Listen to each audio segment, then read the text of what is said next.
Welcome everyone. I want to briefly introduce this session's speakers. The session's name is Everything Everywhere in 15 Minutes, How Cities Change with Fast Delivery. And also it is about 15-minute cities. So I want to briefly introduce Hilmar Tevrüz von Lojewski. Hilmar is an urban planner. He worked for several cities. He was a planning consultant in Kathmandu, Nepal. Then he worked for the city of Dresden as a department head in the urban planning. He worked in the Berlin Ministry for Urban Development for urban planning and projects, public investment controlling, and the Supreme Building Control Authority of the Federal Capital. He worked as a program director for the German Development Cooperation in the Program of Sustainable Urban Development in Syria.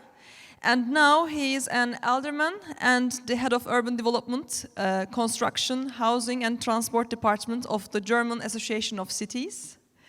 And I want to also introduce Hayrettin Günç. Hayrettin is an architect and urban designer. He is one of the founder of Herkes için Mimarlık. And he worked in the organizations like Team Better Block and MIT Civic Data Design Lab. And now he is working for Global Designing Cities Initiative. And he is consulting on public space design and urban mobility in cities such as Bogota, Mexico City, Cordoba, and Istanbul. So in this session, we will listen 15-minute cities from Hilmar, and then we will jump to other 15-minute thing, that's like how delivery in 15 minutes change our cities. And each speaker has 15 minutes, so it will be an interesting session. The floor is yours. May I have the mic? Okay. Yeah, thank you very much. That is the only opportunity to thank the organizers from the German side. I just come from the National Urban Development Conference in Germany, organized by the Federal Ministry, and we cannot compete with MARUF at all, I must say. So this multitude of themes and studios and workshops and mapping the region is outstanding. Once again, thank you very much. Yes, 15 minutes on everything, everywhere. And as an urban planner, I have always a rather holistic approach. But first of all, the regards from Berlin. These buddy bears are part of public space from time to time, and very fancy then. That is a Turkish one. We have one for every nation. So hi from Berlin. I have 4 chapters. The first on perspectives, the second on phenomena, what goes on in the cities, the third on paradigms, what are the ideas behind our planning schemes, and the fourth on programs, plans, and projects. So the 4 Ps, let's see that we cope with that.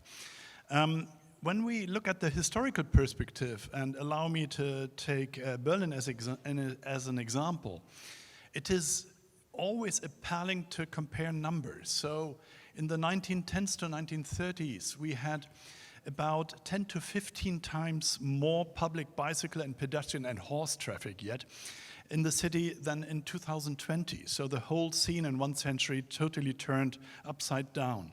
Then in the 1950s and 80s, we have experienced the overarching dominance of car traffic and its monofunctional spatial requirements. And this is still something we have to cope with, and it takes at least 2 generations to overcome it. We need to talk density, and those who live in Istanbul, I don't have to tell you anything about densities, but in Berlin it's a matter because in this so-called big dog's head, that is a circle line in Berlin, we once had triple the population prior to the war than we have today, triple the population. So almost 3 million people lived in that area, whereas now it's only 1 million in a 3.8 million city. I know it's modest compared to Istanbul, but this density matters. We will see later on. We have the historical perspective on war, demolition, reconstruction, prosperity, crisis. We have the rise of the ashes in German cities after 1945. We have the reconstruction, the economic miracle, the first energy crisis, and the paradigm, so to say, the economic paradigm, prosperity for all. I think this is something we can identify time and time again worldwide, also in Turkey. We have the historical perspective on the unification in 89-90. with people in the streets due to this derelict cities and this prosperity after that, the consumption era, so to say, after unification. Consumptive prosperity for 30 years almost, yes, with some intermittent crisis, but all in all, it was 30 years of expansion also in trade and commerce. When we look at the situation we all faced during Corona, the cities looked like this. And recovery from this is something what takes really long. There is a certain replacement by all these services, be they called Amazon or otherwise, and a new dominance in urban development. That is the huge areas covered by the logistics. Yes, we all know Getir. They have eaten up, meanwhile, gorillas in Berlin and elsewhere. And that is a phenomenon I think Hayrettin will later on focus more precisely. And one of the results of this digitization of shopping is simply closing. And there's a phenomena which really puzzles us a lot, because the old phenomena, the historic phenomena of expansion of huge department stores, it's almost finished. About 50% have been closed down for the last 30 years, and another 25% are closing down right at the moment. Yes, we need other perspectives, because this individual perspective of the women in one of the destroyed cities in Ukraine is also, in a way, a collective perspective, because it influences a lot trade, commerce, building, development in Europe. The phenomena are striking. We have a lockdown. We had a lockdown, and that has propelled the shutdown of commercial uses even further than in the past. Facilitates selection and purchasing from everywhere. Comfort is increasingly defined by home ordering and consumption at home. This is not what we like as urbanists.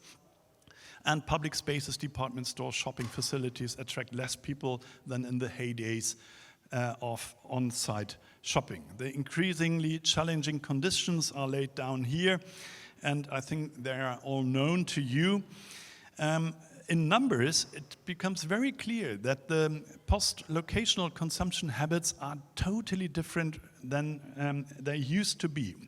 We had an all-time peak sometimes in the 2015s, 16s, 17s, and we have an all-time low now in 2022. That is the feeling of the consumers, their mood, and their habit. But by numbers, we can measure in frequency. And the frequency have gone down strikingly in all the famous city centers of Berlin, Hamburg, and Munich. And in line with this is the reduction of the turnover in the trade in German cities. Even though there is a nominal increase, the real figures show that there is a decrease in the locally based commerce, and a less decrease in the online commerce. We have a closing down of shops. You see the numbers, I don't need to repeat them. And only in 23, we are going to have another minus 9,000 shops, adding to more than 50,000 shops in the last decade. Yet, still shopping with more than 50% remains number one in the cities. That is an asset, yet, but it needs adding. The rent index is declining in German cities for trade, for commerce, and that is also an asset. That is a chance for additional replacing uses which creep into the gaps which are left by the trade. The more online, the less frequency in city centers. That is the rule, and the less, urban feeling in the centers. I don't know whether you have experienced this already in Turkey, but we do experience this strikingly in German cities. So the overall perspective is the pandemic, individualization, digitization, urbanization, mobility, colliding interests, energy crisis, the war, And all this need hardly to more sustainability, mitigation and adaptation in terms of climate crisis and better living conditions. What are the way out? Shall we do something great? I put a question mark there. Because not only shopping in city centers is in crisis, it's a whole real estate sector in Germany at the moment, except the logistics. So thinking big again or opting for a variety of small steps. Some of the paradigms might serve us in finding our way through. First, I believe that there are no healthy cities without healthy people. We had a long discussion in Germany, Europe-wide, probably worldwide, on shall we close down or shall we keep business going during the pandemic. Mostly it was closing down, and I think that was a wise decision. People's health and flourishing economies are inseparable.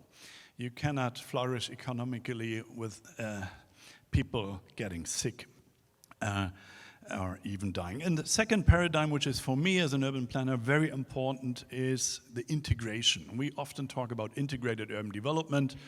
In 2016, at the Habitat3 conference in Colombia, this term, integrated urban development, was more frequently used than sustainability, to my own surprise.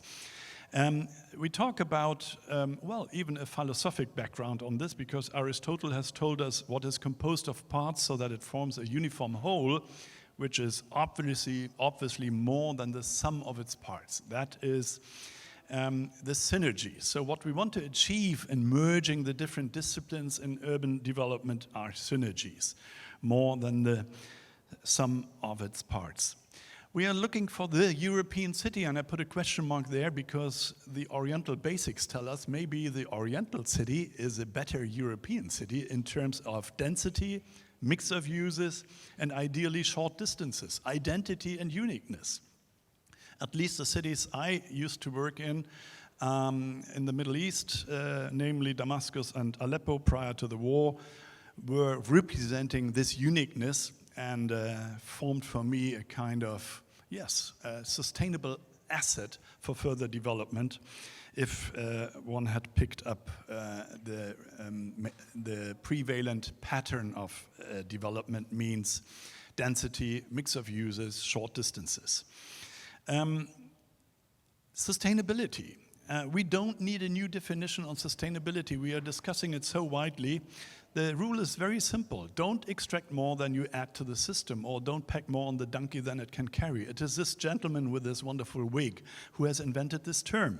He was responsible for the mining in the Kingdom of Saxony more than 300 years ago, and he invented the principle of sustainability in forestry, because they run short of trees to sustain the silver mines, the silver mine tunnels in the mining sector at that time.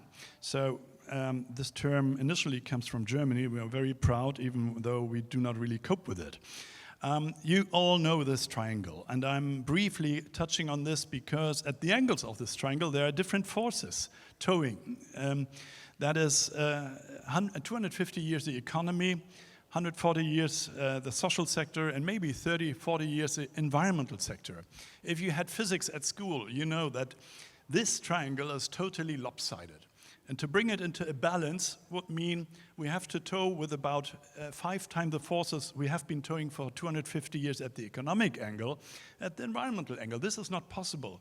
So obviously we need a new paradigm, and I'm offering you a new paradigm which says beyond sustainability, and that is one of the key questions of the overall MARUF conference, beyond sustainability, resilience and sufficiency. And sufficiency means produce differently, houses, real estate, whatever needs to be constructed. Use it in a better way, that is the efficiency. And the third category is really a little bit complicated. That says adequacy. Don't consume beyond your needs. And this makes up the sufficiency triangle from my point of view, and we are just trying to introduce this to German cities. And there's a click in the brains of many who say, yes, this we can all measure as engineers and planners and architects. It's much better than to discuss around this, the sustainability triangle. which is not really fully measurable according to our experience for the last years. Well, there's another paradigm behind what we are doing in German cities. That is a new Leipzig Charter, the European perspective on urban development. And that consists of 5 principles: the urban policy for the common good, the integrated approach, participation and co-creation, the multi-level governance, and the so-called place-based approach, means relating to a concrete site in intervening in a city to show results. And now we finally come to the 15-minute city. That is based on the city of short distances concept since the 1980s. And I learned today that even in Battekent and Ankara in the early 80s, this concept was in the mind of planners to generate a new city with short distances where all amenities were in reachable distance within 15 minutes. It's about the mix of users that requires higher densities, the accessibility via environmentally friendly modes of traffic for everyone. And the rule was simply put out by Carlos Moreno. Thanks to him, we have now a worldwide valid concept, 15 minutes time to reach all relevant locations from home. So, merci beaucoup. Muchas gracias, Carlos Moreno, even though it was invented a little earlier, but this is the right term to make it accessible in a way for everyone. Now, briefly, to plans, programs, and projects for vivid city centers. This is what a city consists of from a theoretical point of view: work, housing, recovery, supply with daily and occasional goods, educational, cultural needs, maintaining social context, and participating in traffic. And we have collected a number of examples from German cities in this book with 33 examples. And what we became clear about, it always needs strategic development and subsidy programs for experimental projects. They don't come on its own. We need participation and process design. We have new users, economic and productive sector promotion. We have inner city development and curation of empty buildings. We have a curator for an empty building who organizes a reuse of shops and ground floors. We have to invest in public spaces and mobility, in cleanliness, security, non-commercial public uses, and many more. Just an example, this is how cities try to draw a picture again from their new city centers. They reanalyze spatial and functional potentials and deficiencies of the inner cities. They develop their strategies, they identify immediate interventions, and integrate all stakeholders. And there are nice examples coming out of this. This is the House of Knowledge in the Ruhr area in the city of Bochum. That is a mid and long-term transformation of a former post office into the House of Knowledge with a market hall, a library, and the People's High School. Something outstanding, at least for us. This multi-use in existing building, in redesigned existing buildings, is something which could uplift our city centers and add to the 15 minutes principle. We have some surprising results for vacant lots where an old parking garage was demolished, and the people decided on having an inner city green, small green, more than a pocket, a big pocket park, so to say. And that was clear decision via a participatory approach in the city of Aachen. And to our own surprise, it was no real estate development, no shopping, no mixed use. It was simply green. We have wonderful examples in medium cities, 100,000 inhabitants, as here, opening up an old river, which was covered by a parking platform for decades, and overcoming the automobility in the city in a way that we recover the city river banks, the city river, so to say. Something what is reiterated in many cities to get back to the rivers and banks. We have a wonderful example from Denmark, multi-purpose refurbishments, special design features, non-commercial added users on the rooftop. This is how you can cope with the crisis in shopping, simply by adding functions to big department stores. We have housing in their city, in post-industrial sites, like here in the city of Münster, but still housing in Germany remains rather sensitive to noise. We have here in Brussels, my reference to our Belgian colleague, to my surprise, a total reshuffling of public space via, accessible green, accessible for pedestrians and bicyclists, and not anymore by cars, and a new repartition of public spaces between car traffic and green. We have these wonderful areas of consumption-free spaces, and I put an Istanbul example, which is very well known to me. In here, the Kuzguncuk Bostan, which I love very much for decades already.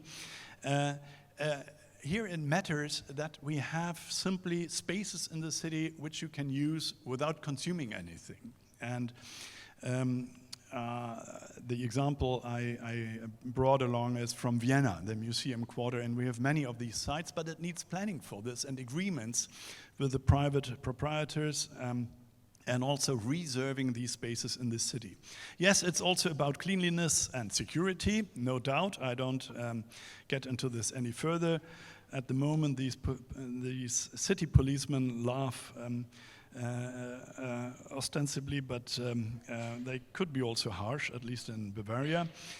We have added values in the inner city through temporary and pop-up uses, like the one in Rotterdam, the walkable roofs.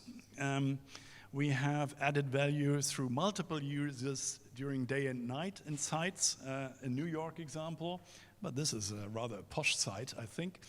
And this adds simply to frequency and also, well, to sharing the rents between the different users in one locality. We try to generate added value through production on site, reintroducing production to the city centers, be it Adidas in Berlin or the concept of urban production as such. And it's all about eased accessibility beyond cars. And as I have pointed out at the end of this slide, not all what is new is also better. So the kick, what are they called? The limes and tires of this world, the scooters, are not really the solution, at least not from a German town planner's point of view. It's all about, or much is about, sustainable logistics, because all this needs to be transported, and step by step, we managed to get the micro-hubs organized, e-delivery, load bicycles, and so on and so forth. And you have heard on the first day already some nice examples, according to my knowledge, from Ghent in Belgium. And at the end, we also have new stakeholders and contributors. New users also stand for new stakeholders and contributors for the revitalization of city centers.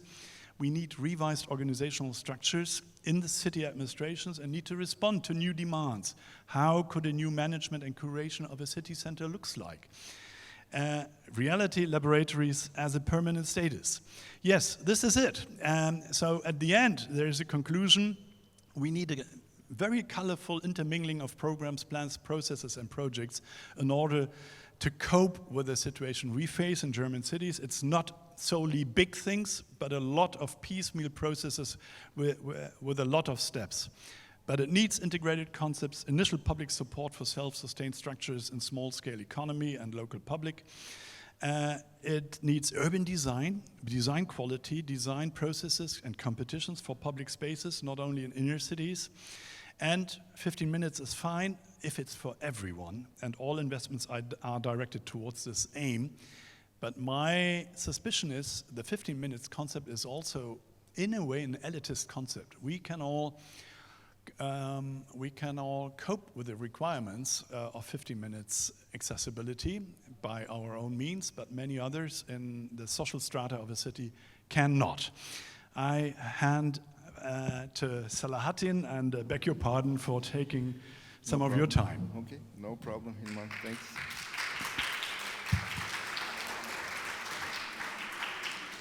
Okay, I'm gonna do it in English, sorry, from my fellow Turks. So Hilmar did a great job he gave a general framework of this new world we're living in, the transformation. He talked about some of the solutions. I'll talk a bit more about the problem that I see. And I want to ask you a question in the audience. How many of you are familiar with this concept of dark stores or dark kitchens? Okay, few hands. How many of you know of the firm Getir? Almost all. So basically, Getir's stores in the neighborhood are called dark stores.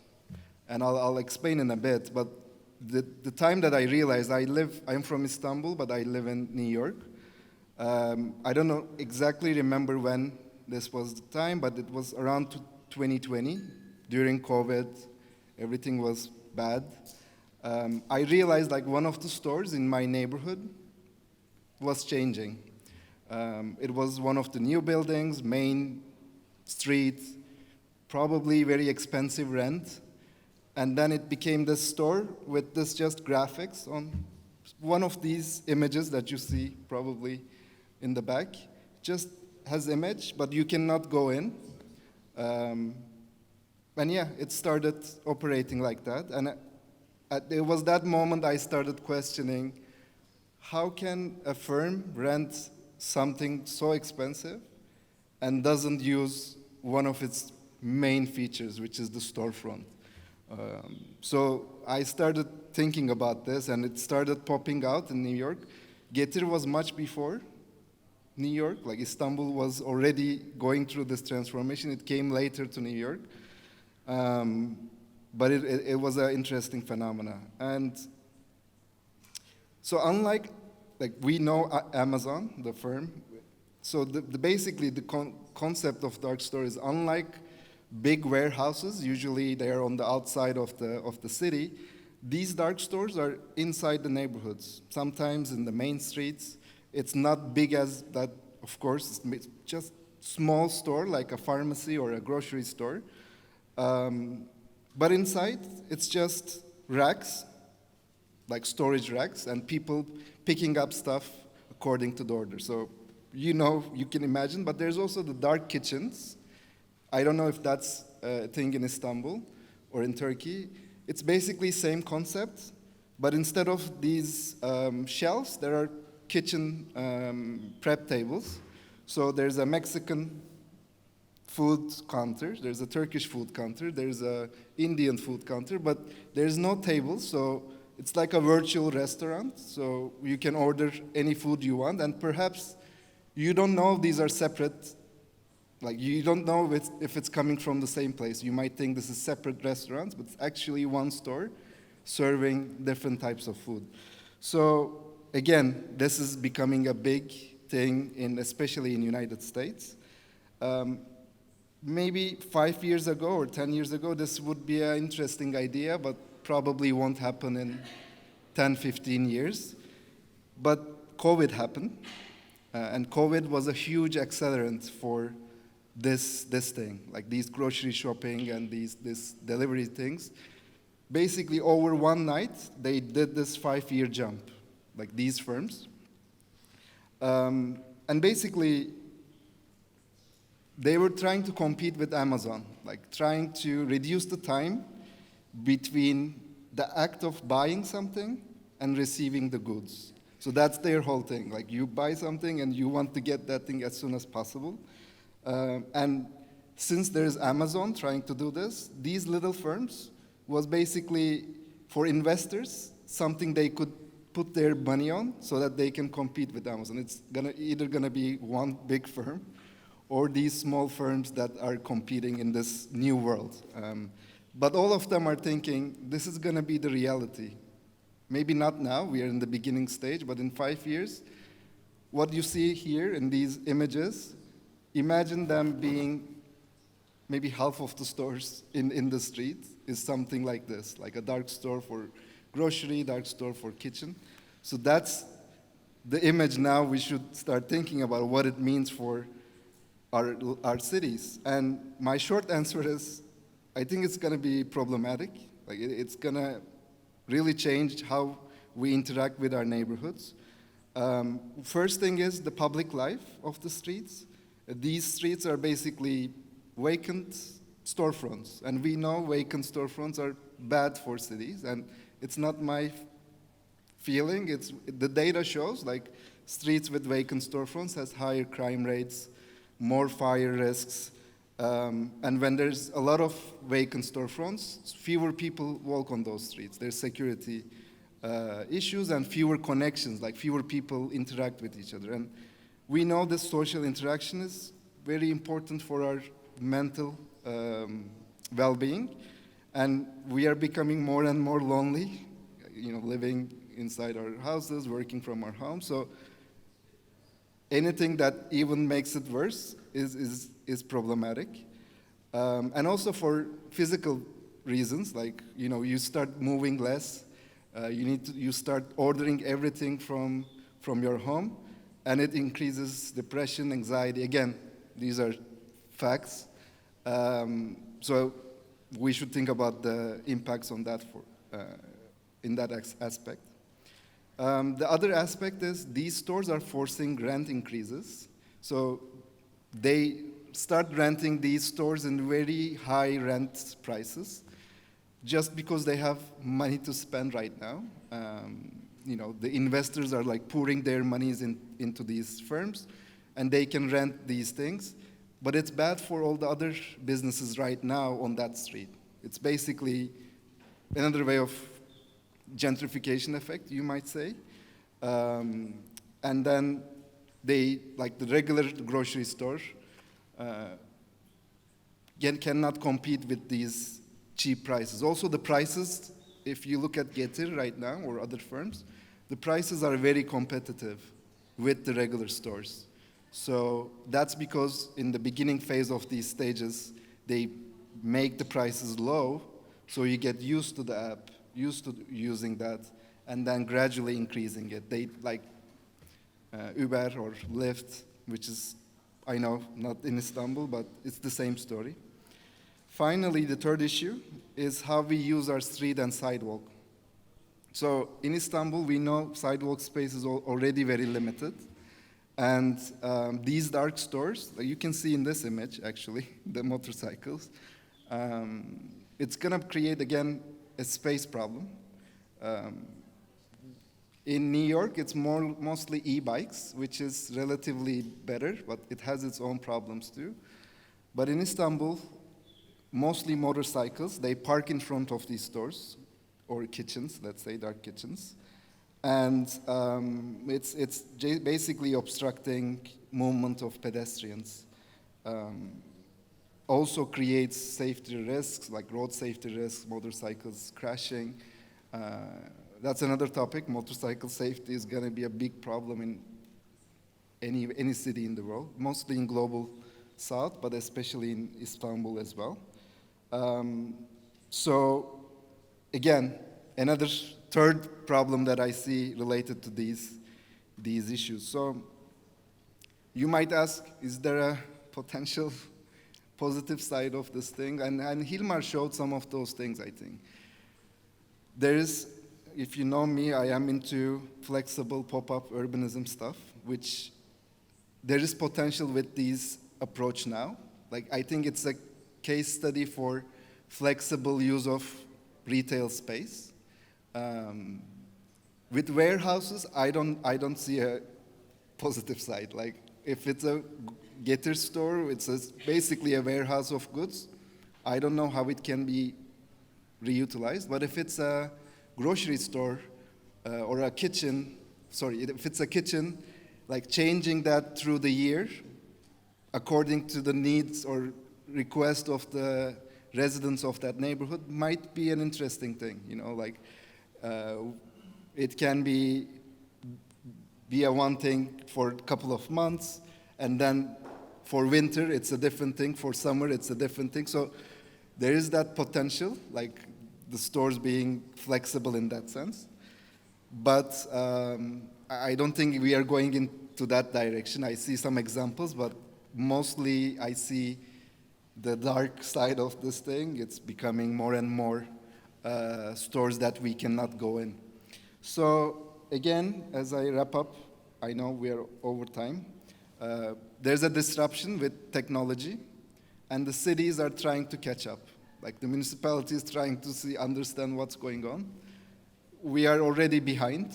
Municipalities are already behind, and we cannot catch up with the speed of innovation.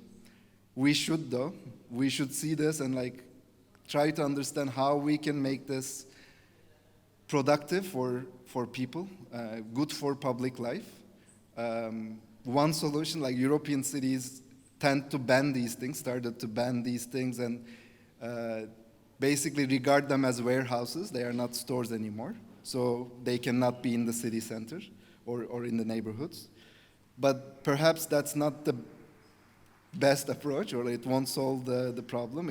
We should find something that would work for both the firms and maybe for the people as well.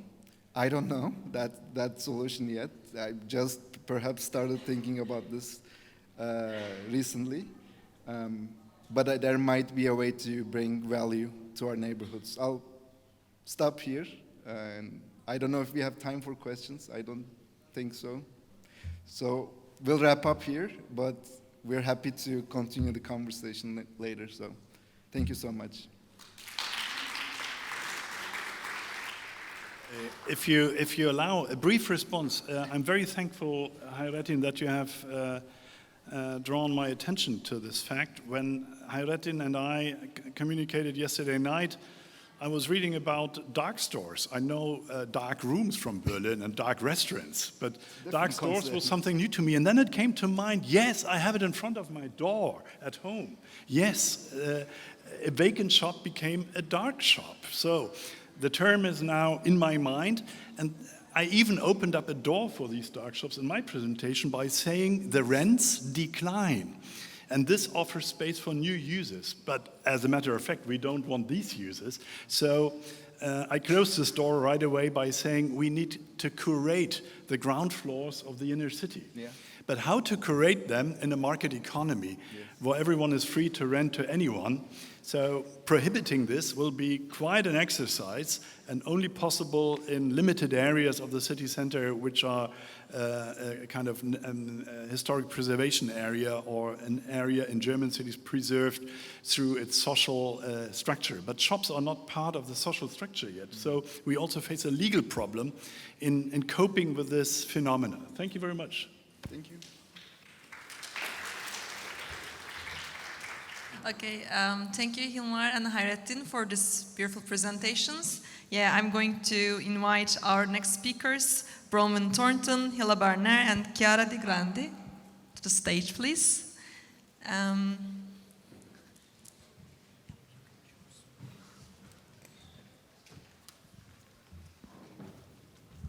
Yeah, I think what we will do is basically taking the topic from the motorbikes and the streets, and we will focus on the streets because in Istanbul, this 15-minute delivery thing, I think everyone living in Istanbul or in Turkey knows that very well, took pedestrian space away from the pedestrians again.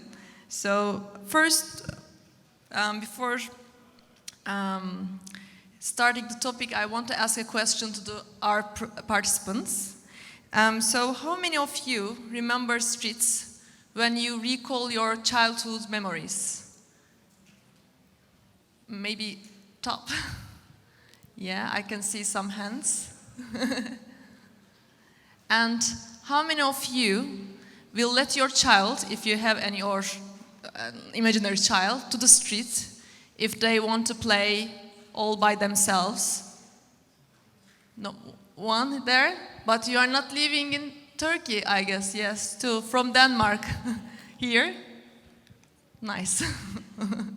Wow, okay. So, okay, I think this session is basically about this gap between the answers of these two questions. So I'm going to present my speakers. I can start with Chiara Di Grandi. Chiara is an architect and researcher, and she specializes in urban regeneration and social innovation. She collaborates with Agency for Mobility, Environment and Territory of the Milan municipality. And she works with the Oficina Urbana, if I'm right, team that develop public space design and urban regeneration projects. Next speaker is Hilmar. I will start from there. Hila is an urban planner and placemaker. She is a program associate at the Global Design in Cities Initiative, and she is a member of the Streets for Kids program, and that aims to support cities and communities to transform their streets into public spaces for children and their caregivers, and for everybody, in fact.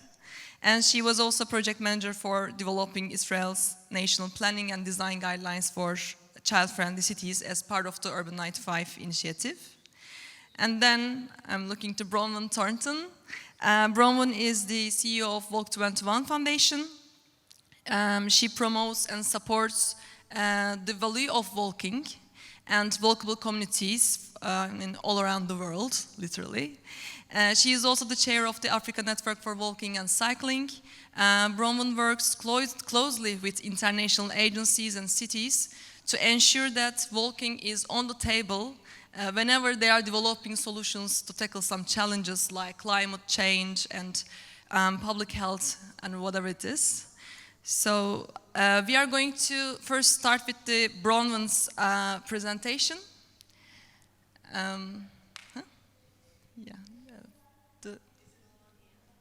have to push this button.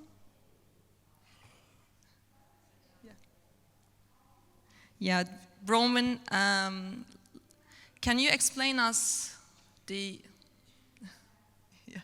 value of walking and why we must reclaim and transform our streets?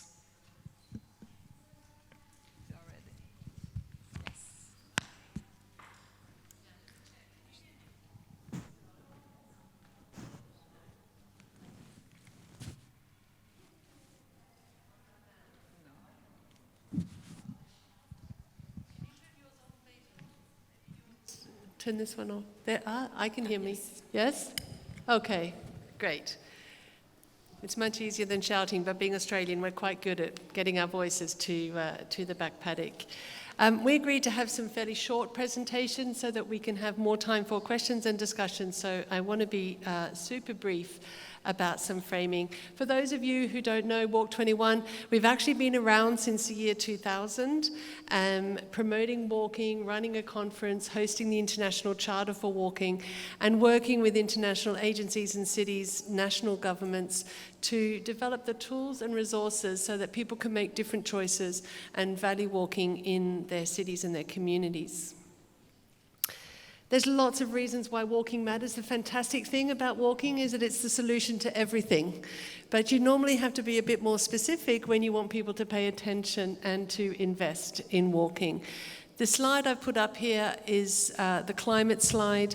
We are part of a coalition called the Partnership for Active Travel and Health, and we do a lot of work with national policies and their nationally determined contributions as part of the climate talks, which this year are in the UAE. And you can see there the decarbonisation agenda is failing, the climate talks are failing, but walking is part of the solution. And when you start to look at transport solutions to the climate challenge, people love to come up with electric vehicles. Electric vehicles are not the solution for so many reasons. We need to move faster than we can transition the vehicle fleet, and walking and cycling is part of that story. The Sustainable Development Goals, I worked so hard to try and get walking mentioned in these, but it's not there, and I have to confess to that. However, when you start looking at all those different goals, walking is part of the solution to all of these challenges. No uplift from poverty, access to food, access to good health and well-being. Road safety, fundamental is to make walking safer. Access to education, gender equality, ensuring it's safe and secure for women to walk. Designing our communities and our economies to support local transitions, the infrastructure we need, and number 11, sustainable cities, we get to one where we almost get to walking. And that is SDG 11.2, which is all about proximity to public transport. Walking is the feeder mode to public transport. It's very often the only mode that people remember. It's also there for climate action. It's there for life on land. It probably isn't there for life below water.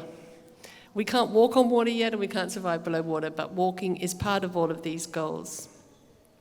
And I just want to, you're going to hear from my colleagues about some of the fantastic changes that they've made on streets, so I'm giving you some framework instead for why these things have to happen at the next level. The International Transport Forum has come out with a fantastic resource about how to reallocate the streets in your cities so that they can be given to people on foot. It's very easy to imagine that the domination of motor cars that exists in our communities now is going to last forever. It's not, I promise. But you have to make considered, informed, and intelligent changes to achieve that. And the picture on the right is Times Square, which when Janet C. Khan was Commissioner for Transport under Bloomberg in the city of New York, and the initiator of Hila's organization after she finished her time there, this put tactical urbanism and change on the street on the map. But they didn't do it willy-nilly. They did all of the traffic analysis. They actually improved traffic flows, and then they created space for people. The image in the middle is from a project that I did from a European project called Flow, which sadly they have now closed down the website. But if you want any of these resources, I'm very happy to dig into our archives, and we are trying to daylight them again. Because what the Flow project does is says that walking and cycling are part of the solution to congestion. Cities want to solve congestion. They keep creating it, but then they also want to actually solve it. And the great thing about this project is that it did cost-benefit analysis. It looked at the externalities of our transport system, looked at the health benefits, looked at the social benefits, looked at the infrastructure demands. So these are some of the tools and some of the inspiration, because you can't just come in and do these things on a whim. What we've discovered with this whole process and this whole agenda is you have to make a really good case. You have to make a doubly good case than cars need to make. The cost-benefit analysis project work around walking and cycling, the HEAT tool that World Health Organization has done, it blows the CBAs for car travel out of the water. It's so much better value to invest in walking and cycling, but we have to be 3 times, 4 times, 10 times better value to get the attention. So you have to make your case, you have to build it. But communities want it, school children want it, they want their cities to be more walkable, they're using tools to invite their authorities to do something about it. This is a project we did in Colombia. We took the children out to discover where they liked, what they liked in their communities, what they didn't like, and all those red dots on the map, the council came in. They were so inspired by documenting the need that they went and built the sidewalks and crossings that children asked for. In Ireland, women want to walk more in that city, but they did a study which showed that they're motorising faster than men in that system because women have complex travel patterns and they needed their private cars to achieve all the things that they need to do in a day. But you build the evidence base with community consultation and analysis. Why are they not using the public transport, and how do we scale up across Ireland? So you have to understand your groups, you have to understand their needs, document and deliver that data to your authorities. And I want to finish with some inspiration of my own before we hear from the others, because there's been some fundamental changes. COVID has changed the conversation, and Milan is an absolute pin-up in this. Cities used COVID to roll out change very rapidly on the streets and to measure that impact. It didn't stay everywhere, and London is fighting LTNs all the time, but it really did shift the conversation. And this is a great example where in Auckland, they didn't have a lot of money, they didn't have a lot of political support, but they chose a really effective street, a really good initial case study for impact. They did the data, they counted the car parks, they counted the available parking, and they counted the number of people walking. They did some really low, really simple cost interventions. Like, this is not complicated. That is just palleted flooring up one side and some planters, and yet look at the statistical difference. I'm sorry, it's quite hard to read. Urban Pirates keep promising to send me a new version of this. But the urban uplift in terms of support for the project, in terms of reductions in parking, and increase in pedestrian activity and retail activity on that street was well measured. And now, As a result of doing a great project, doing really good evaluation, having the case to take back and argue for more, that's now what's happening. Building the case, arguing for more, making it happen. We're working on these projects around schools. Commercial districts are easier because they have economic uplift, but if you can do these things and build your case, then you can start to ask for something to be different. And we have to ask for something to be different because streets are part of the public space we have in our cities. And if we sacrifice the available public space to storing lumps of metal effectively, don't underestimate the power of our relationship with our cars. But if we can start to lift away that sense of identity that we are our car and our car must be outside our house, then we can allow and enable and create space for all of these other things in our communities. Thank you. Thank you. Thank you, Broman. You already opened the topic of transforming streets with like evidence-based and how it is low cost. So I want to jump directly to Hila then. Can you explain us Streets for Kids program a little bit? Yeah, it's the first part of the presentation, so maybe we can jump into the slide deck and I can start. Yeah, with the presentation. And thank you, Bronan, for an amazing and very inspiring lecture to start us off with the discussion.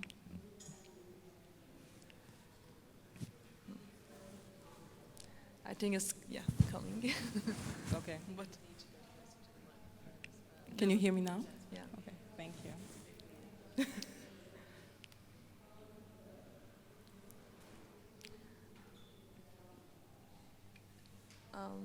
Yes, when we are waiting the presentation, maybe we can start to talk about Street for Kids and then the presentation. Yeah, it's go. Just in time. Okay, so I hope you can hear me now, and just to reiterate, it's very nice to start this theme, and hopefully we will have an interesting discussion later as well. So as Gorsev mentioned, my name is Hila Barner. I'm a program associate for the Streets for Kids program at Global Designing Cities Initiative. So at GDCI, our mission is just the greatest. We transform streets around the world. So we partner with city leaders, with practitioners like many of yourselves, with communities, and we try to imagine what's possible when we design streets that make sense for everyone. So our program is supported by the Bernard van Leer Foundation, the FIA Foundation, and Foundation Butner. And by focusing on kids, we are able to tackle some of the greatest challenges we have in cities today. So we can talk about road safety and public health and well-being and air pollution and social inequities all through street design. Because streets, they make up the largest network of continuous public spaces in our cities. They're one of our biggest assets as city makers, and we must make better decisions about them and the way that we use them. When we don't do this, we pay prices. I believe most of us paid them today while we were waiting in traffic or for the signal in the light to turn green. It's probably our biggest assets as human beings, the time we have on Earth, and we're wasting it. We also pay with the quality of the air that we breathe and with the safety and well-being of our children. And even in the environments where children spend most of their days, which is the schools, we often see situations like this, with most of the space allocated to vehicles and motor vehicles, and the students being pushed aside to narrow sidewalks. We are left with streets that are polluted, that are noisy, and are stressful, with very little space left for children and caregivers to be. Those costs come with numbers, so we can quantify them, and I want to share some data with you. So firstly, every day we lose the life of 500 children worldwide for traffic crashes. In many cities, this is the leading cause of death for young children. So this is, of course, a very sad and effective way to show that we are killing children very, very quickly with our decisions about our streets. But it's also important to note the way that we are killing them slowly, harming them slowly by these decisions. Because if we're not planning good streets and inviting them to be outside, they're going to stay indoors. And that comes with another set of dangers, like the statistic with over 80% of teens being insufficiently physically active, which comes with, of course, impacts on their mental and physical health. Even if they do go outside, the air is often polluted. Much of it is due to transportation emissions, And we have this number, which is terrifying, with over 100,000 children under the age of 5 dying from air pollution. Of course, our noisy street in the city also come with other more elusive dangers. If we're talking about reduced ability for children to concentrate, increase in stress levels, and reduced cognitive function. And we have to remember that young children are developing core life skills that will serve them for the rest of their lives. Of course, the flip side of all of these costs are the gains that we fail to achieve. So in this conference, we talk about environmental resiliency. So we are not meeting those goals when we design streets that don't serve all people. We are not building supportive local economies. We are definitely not saving lives. So in the Streets for Kids program, we try to unpack this. So we try to achieve 2 main goals. The first one is to improve independent mobility. And the way that I like to think about it is just close your eyes and imagine a toddler, age 3, trying to learn how to scoot around the street on a scooter. If you're talking about teens, you might consider a teenager moving around the city using public transportation, a bus or a train. We also try to find spaces and create spaces for pause and stay, thinking about the value of play and for kids to explore and develop their skills. And we are trying to shift our priorities from cars to people, moving away from how cars get from point A to point B, to pedestrians crossing the street, to people using bicycles, taking transit, walking around the city, with the movements of caregivers and children probably the least visible, trying to make those visible and the priority. Also bringing in children as we can to this conversation and getting their take on it. So in the Streets for Kids program, we offer these 5 strategies to create better streets for kids. And in the last year, we've been lucky enough to work with 10 cities that receive our grant and technical support to explore what they can do in their city. And I think in the last year, they've done some remarkable work, so I wanted to share it with you. So I'm going to take you to a very quick tour around the world. So our first strategy is to upgrade and meet basic needs. And of course, if we want to improve independent mobility and improve their places to play, we need to have standards for safety, for accessibility. In this project, in Recife in Brazil, they chosen to improve a school street, but of course it didn't have pavement, right? Big challenge for accessibility. So the first thing the city did, was to bring in pavement for sidewalks, for the roadbed, and then they can think about adding equipment and furniture and greenery. So that's all up next. They're doing this while involving community members with collecting data and involving children with engagement activities as well. The next strategy is to protect. So speed kills, and it kills children more than others. So we want to design for safer speeds. This is a project from Cuenca, Ecuador, connecting an early childhood center to a park. From this street that is highly unregulated with cars going by as fast as they can, to doing sidewalk extensions, shortening crossings, making the children's movements the priority in the space. Our next strategy is to reclaim space, much needed space that could bring in new uses for the street. Now our trip will be very short. We're only going to Maltepe and Istanbul. We reclaimed so much needed space in this area next to a school in Cevizli neighborhood in Maltepe. From these 4 streets next to a school and a kindergarten, reclaiming all the space that you see in green for children and caregivers. Just seconds after the first part of this implementation went on the ground, you can see kids taking their bicycle to the streets, with girls coming out to play, and with caregivers enjoying themselves next to the open market. Very short on time, so I'm just gonna go forward. Our next strategy is to activate, so acknowledging that play is important, that streets provide opportunities, and we need to incorporate this to our everyday life. This project in Lima in Peru is taking a bold decision to pedestrianize the street in front of the school, testing this out for 30 days before they go into permanent. Bringing kids and neighborhoods and the community of the school, trying to understand how to incorporate play, incorporate the needs of the kids and the community.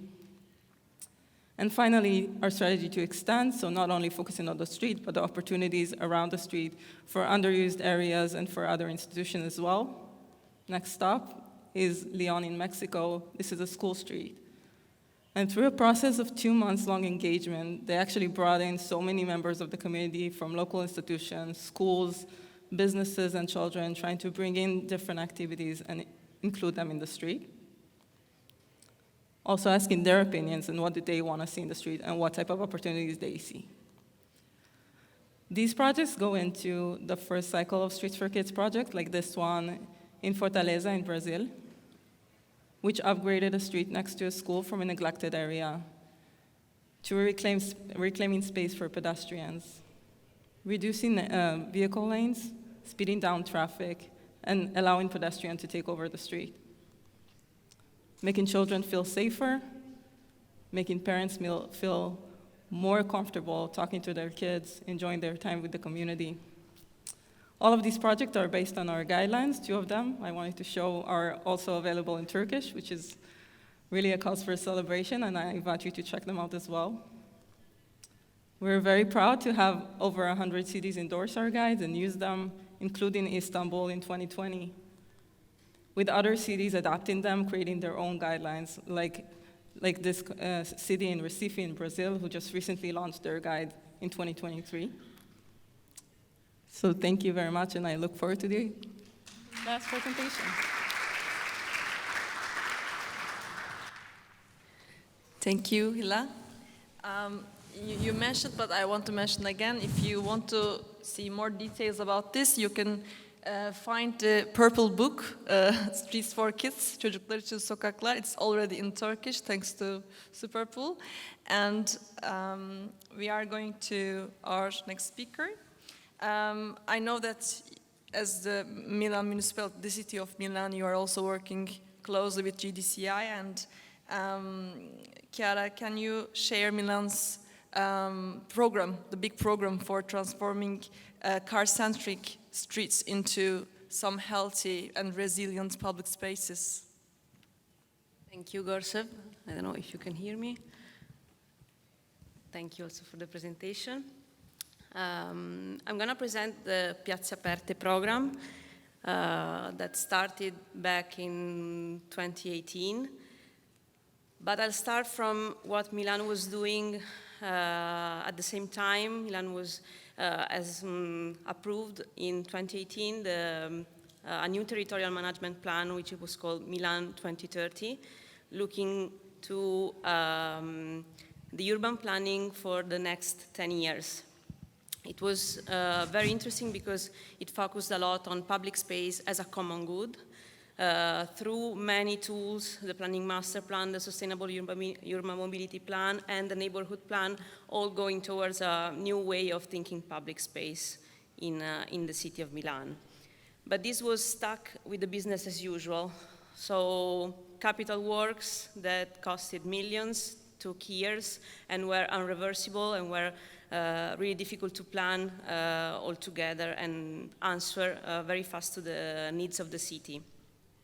That's why, at the same time, the City of Milan tried this new approach, the tactical urbanism approach, that actually takes thousands of euros and not millions, months and not years, and it's actually reversible. So you can be really, really strong in doing strong interventions, big changes, encountering also more feasibility by the citizens. The objectives were, of course, a resignification of public space as a gathering spot, as an aggregative space, safer neighborhoods for people's mobility, so bicycles, pedestrians, to be safer and can move easily in the neighborhoods. Of course, a community engagement plan and participation in these interventions in all the process, in every phase of the process. And that was very important for the administration in order to anticipate and the benefits of this kind of intervention through experimental solutions, helping make the most correct choices and support for the decision making towards a permanent solution. The elements, the ingredients were very simple: paint, street furniture, curbs and bike racks, greenery in pots, because we were not touching the asphalt and the floor. And of course, some activators. Ping pong tables are a very effective one.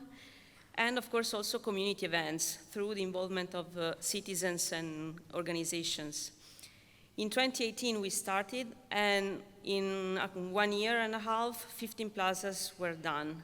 It was a very big change and touched many, many people in the city of Milan. It was very important, a very important change for the city. This was a crazy intersection only for cars in front of a school, and in a couple of months it became a school plaza, and now it's one of the most famous plazas we have in Milan. After that, from an experiment, we needed to scale up, to move it to a strategy and then to a urban policy. Through these three elements: engaging communities, optimizing the process, and maximizing the interventions. We made an open call, which was called Piazze Aperte in every neighborhood, open for citizens and organizations to propose new spots, new places to develop the program. We received 65 proposals, and that was 2020. We were in the middle of starting this new process together with all the citizens. This was on January 2020, the final part of January, and we stopped immediately because COVID came. The lockdown had some troubles, of course, gave some troubles in the city, but there was also a reduction in urban traffic. There was a new urgency for interventions, and in general, less resistance to change. That's why Milan tried to think about a 2020 strategy, so we could actually intervene immediately, and tactical urbanism was very helpful in that direction. We started the Open Streets program, encouraging active mobility. Streets became new public spaces, and we went towards a new 15-minute city. So bicycle lanes were planned, and it was very effective since the beginning because nobody was taking the transit, the public transport. So many new riders per day, and now the bicycles are very common in Milan while there weren't before. There was also, the Play Street program to give kids possibility to do outdoor activities, and this was one example. It's even more tactical because it was everything was removable in 1 day. Outdoor was important also for open-air events and activities. This is Piazza Minniti in Milan. There were also a lot of requests from restaurants, bars, and shops to take space out in the outdoor because they needed it. It was important for the safety of their users. 3,000 requests, 80% approved in a couple of months, and this completely changed the city. Informal car parks on the sidewalks, on the green areas, became informal public life. 2 car parks corresponded to 15 people dining. It was a very effective change. We introduced many 15-kilometer speed share zones. It was very important to make people safe also when they were dining in the outdoor. And there were many pedestrianizations in zones in which there were many restaurants and many dining areas. In 2020, there were also many new plazas. This is one of the biggest with a big market in the middle. It was very important to keep continuing this open plazas program. As you can see, the crossing here is pretty complicated, and it became something completely different, and it was very safe. This was all done together with the community, and that is key to the program. What now? We had more than 30 plazas at the end of the year, involving half of the city of Milan, half of the population of Milan, within 15 minutes from their house. It was a very big change, and it was very effective. Now in 2023, we focus on every school. Open plazas for every school is a new call, for mostly for schools and school communities, open for this kind of interventions in front of schools. Many protests were going on because people didn't feel safe, kids didn't feel safe in front of schools. This is a protest, a spontaneous protest one morning in a school where there were many accidents involving kids. This is one of the first schools of this year in which we intervened. This is before, and this is after, when the kids were going out of school. The change is incredible, and I think the path is very clear. Even if we have two paths, we can answer the needs of this kid, or we don't, because I mean it's gonna be not anymore a kid after 10 years when capital works are gonna arrive. Just a last thing that I want to stress: the importance of the community and the city engagement in this program, since we are doing everything together, since the proposal and the co-design, and then the real painting of the paving is something that gives a lot of sense, a lot of community sense, and it's a very important moment also for kids to understand what they are doing, feel the space is their own. There are some of the pictures I wanted you to see. And one last before and after that we love a lot. This is in the middle of two streets. It's an informal car parking space. It became very quickly, together with citizens, this space, and the change is great. Streets are public spaces are for people, and people build communities. Communities fight for change. Thank you. Thank you, Chiara. It's really amazing to see this, all of the 30 examples. Is, you know, like Italy is kind of the starter of the concept of a public space, public square. You are really good at that, but in that version I see that you also invented a new version of creating public spaces in the Piazza Aparte program. So I want to ask some questions to my speakers, and then I'll let you ask the questions, so you can also prepare some questions right now. I want to start as a question to Bronwyn. Bronwyn, in Marmara Municipalities Union, we are organizing like many trainings and events, and we are inviting both practitioners and the decision makers, but basically I am especially working with practitioners a lot. And after amazing events that like all the participants love the topic, they believe the topic, but then they ask the question like, how can I convince my decision maker in my municipality especially, how we can make them understand this value of walking and reclaiming the streets, how we can open their hearts and eyes, and you're working on that, so do you have some suggestions for us? Yeah, I'm absolutely blown away by what's happening in Milan and around the world. I love coming and sharing panels with the people who are doing this work, because what's inspiring here is that Milan, the government, was on board already. You didn't necessarily have to analyze every corner and decide what to do. You just had a principle which said, we are going to make better public space, and we're going to do it for children, and we're going to do it with the community. But not everywhere is so fantastic, and you provide a beacon of hope for other cities. And I see those pictures and I think, where did those cars go? And how did they fight back to that? Because what we see happening in the UK is that all of the initiatives that came in the COVID, the local traffic neighbourhoods, and now even the 15-minute neighbourhood are falling victim to conspiracy theories and aggression and a response like this.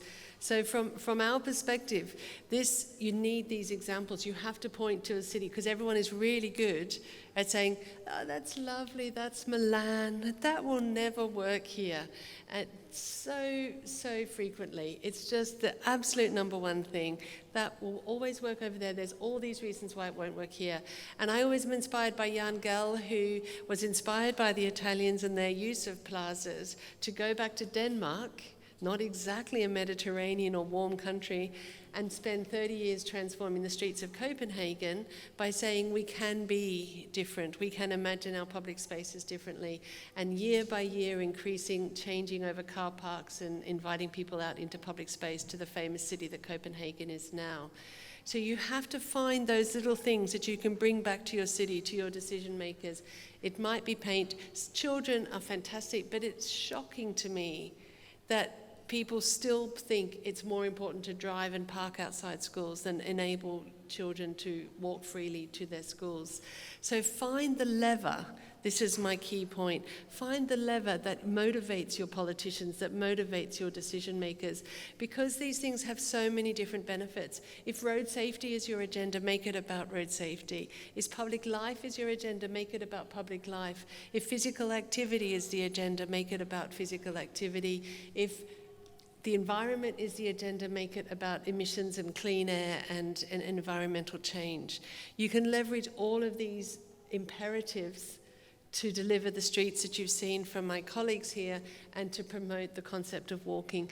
And the other thing you can, despite the displacement of the vehicles which we celebrate, you can do so much without actually having to navigate vehicle displacement.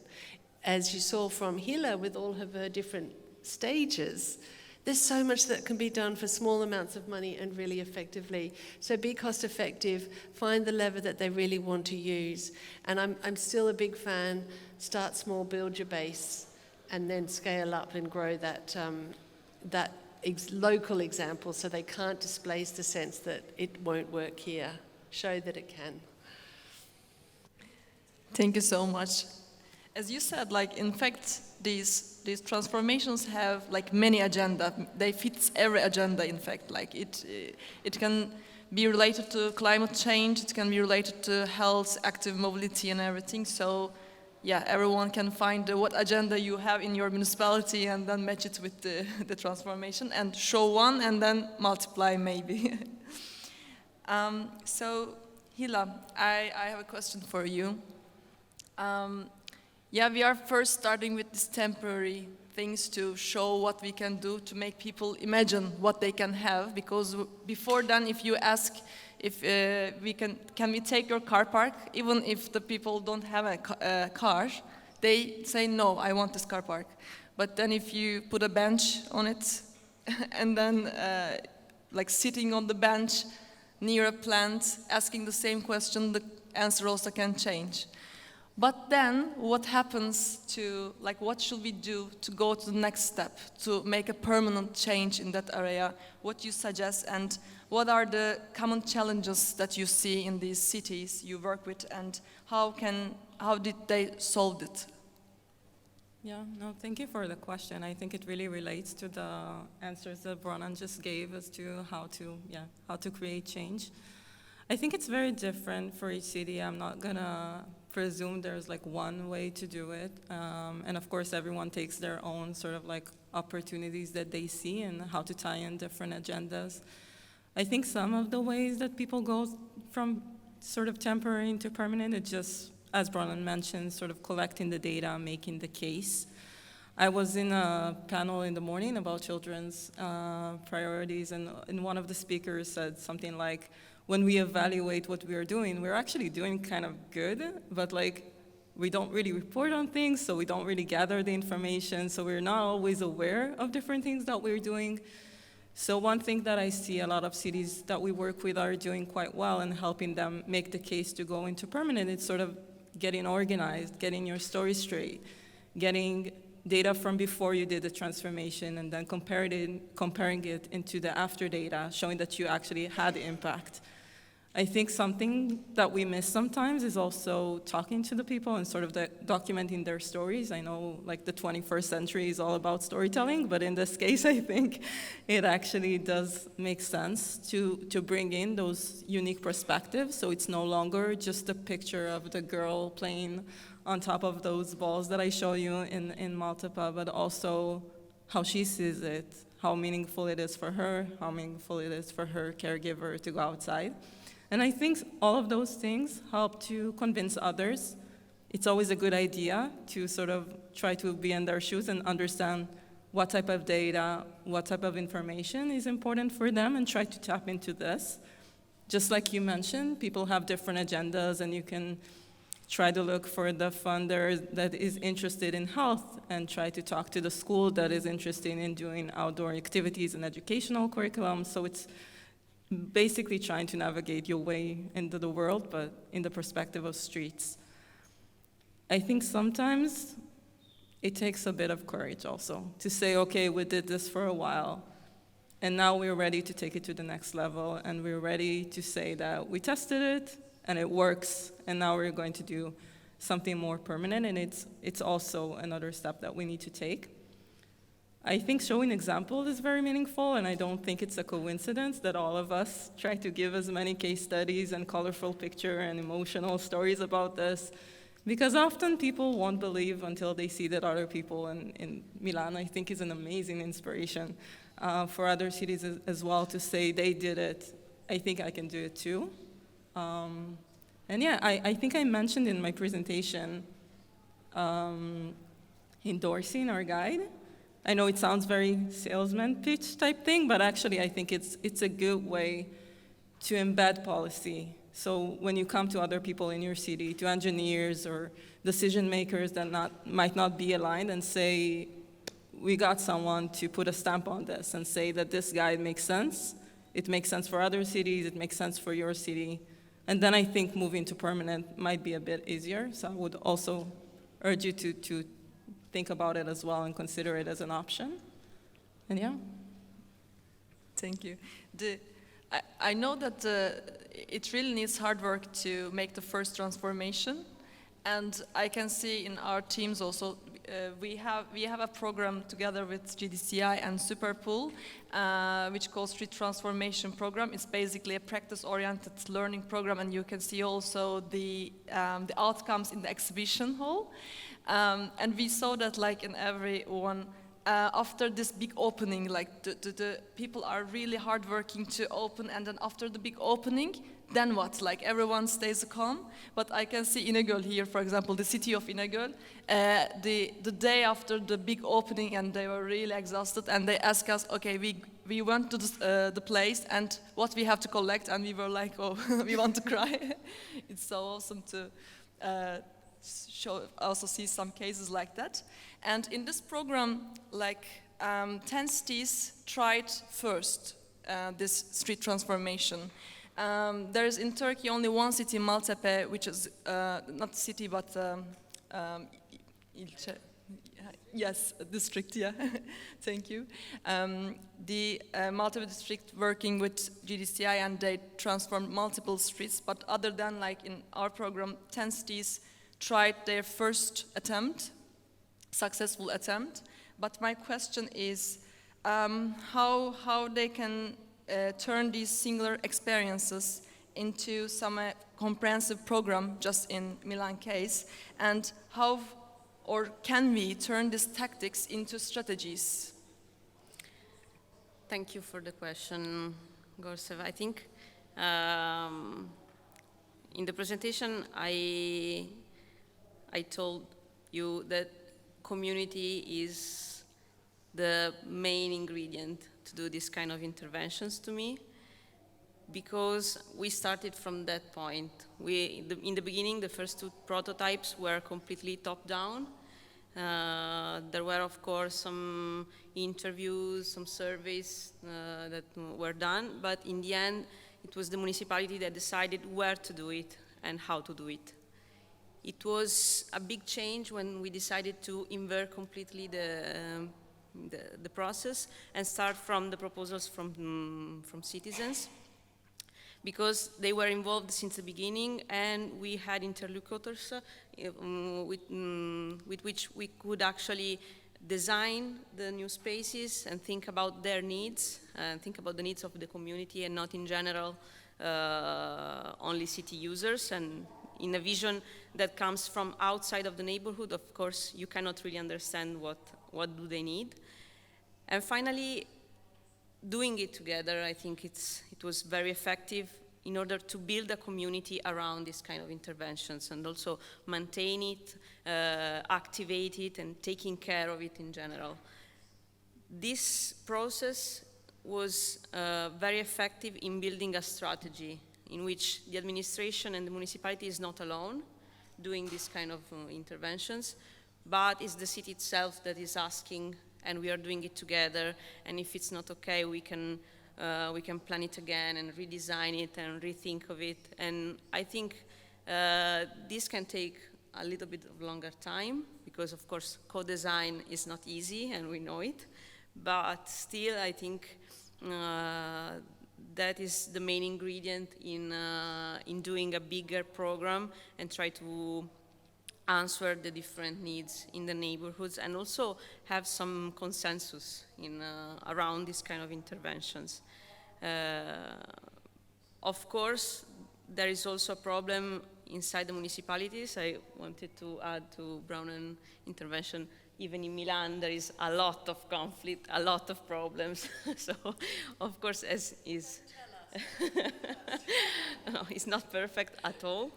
And also inside the administration, there are technicians that are against this kind of process. Of course, all the time.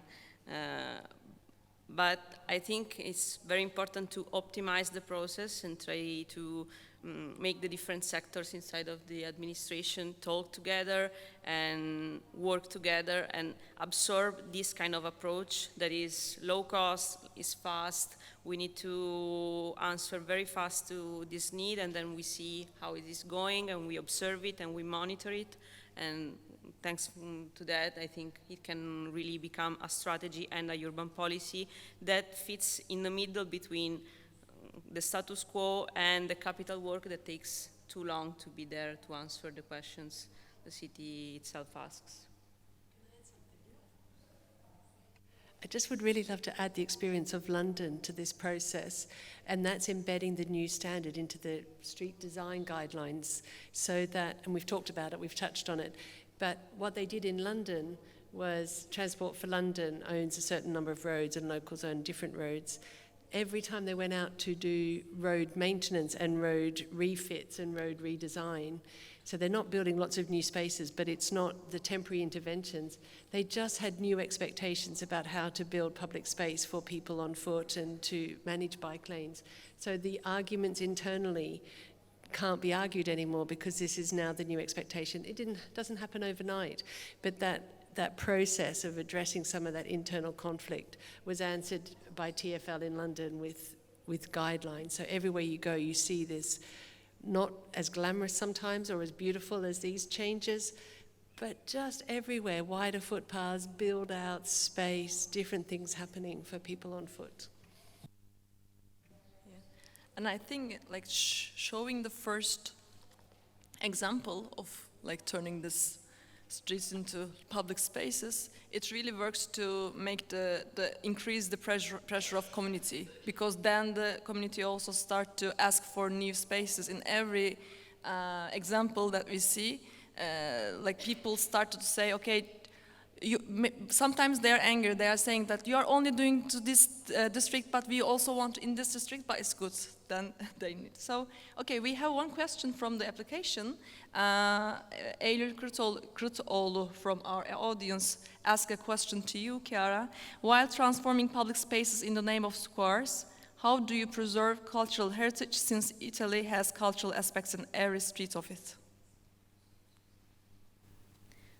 Well, cultural heritage is not everywhere. I mean, there are many places. Of course, the city centers are more delicate in this point of view, and we have to take care of one more actor, which is the Cultural Heritage Protection Office. And of course, I think that tactical urbanism, now we see many pictures that include asphalt art, which is very attractive, very effective in making very clear to people that are just passing by that something is happening over there. But it's an ingredient that is not every time super necessary. It's useful when you have just asphalt and standard streets. But I think, for example, if you're planning to intervene in a historical plaza with classical paving, something more different. You can actually do tactical interventions without asphalt art, and that can make it easier. It's just street furniture, it's just activation together with the community, it's just a few elements that include, for example, connections, bicycle connections between the different spots, and I think it can work in the same way. As you can see, in any case, there are many, many places that are not, that actually, before the tactical intervention, were completely useless. They were not standard plazas, they were just streets and places for cars and parking lots. So we started from a pretty different point, I think. Thank you. We have a little time because we started a little bit late. If there is any, yes, there is a question there. But we need microphone. Yeah. Sorry, I don't have a place for the app at my phone. Thank you for all the presentation. You all talk about the community engagement and how the communities participate, making the streets more walkable and livable. But I couldn't help but wonder how these communities involve the processes after this transformation happens, because especially keeping streets safe is a never-ending job, particularly in developing countries. And I'm not only talking about the security in terms of accessibility and being car-free. The increasing level of crime and drug consume in the streets, especially in developing countries, is a huge street security issue. And I would like to ask that when you are designing this kind of placemaking projects, what kind of parameters you are taking into consideration in terms of this kind of security issues, and what kind of collaborations are you making with local government? To who? Your question? Maybe to Hila, because she is more working in developing countries, I guess, but to all of you, actually. I can start us off, and then maybe others can also add their own point of view. I think you packaged a couple of very interesting questions together, so maybe I can cover the safety aspect first, because it's, I think, more streamlined. So as I mentioned, we have a couple of premises, and like if you go back to the 5 strategies that I shared, I think our basic premise is that we first need to take care of the safety issues, especially, like there are different also types of safety, right? So some streets are unsafe for children and caregivers because of security reasons, others are unsafe because of traffic. So if we talk about traffic, in our guidelines, there are quite a lot of very, hopefully easy instructions as to how you can create streets that are safer in terms of speed, so slowing speed by design, instead of just saying this street is now, I don't know, 50 kilometers per hour or 30 kilometers per hour. We can design the street to make the driver understand that he is a guest in the street, he needs to slow down, and that increases the options that he will also yield to pedestrians, take turns more slowly, and just makes children that are shorter more visible for the drivers. I'm doing like a very short version of this, but if you're interested, I'm really happy to share the resources. And as Gorsov says, we have it in Turkish as well, so it's just a great resource to have. In terms of the community engagement, I have to say this is something very different in context. I feel like sometimes we think that we as designers or planners, we come to a street and we have to bring the community as if the community was not aware that things were problematic on the street. I'm gonna share one example from León in Mexico, which I showed you before. Once the team from the city went to the site to collect the data before the intervention, they went to the high school.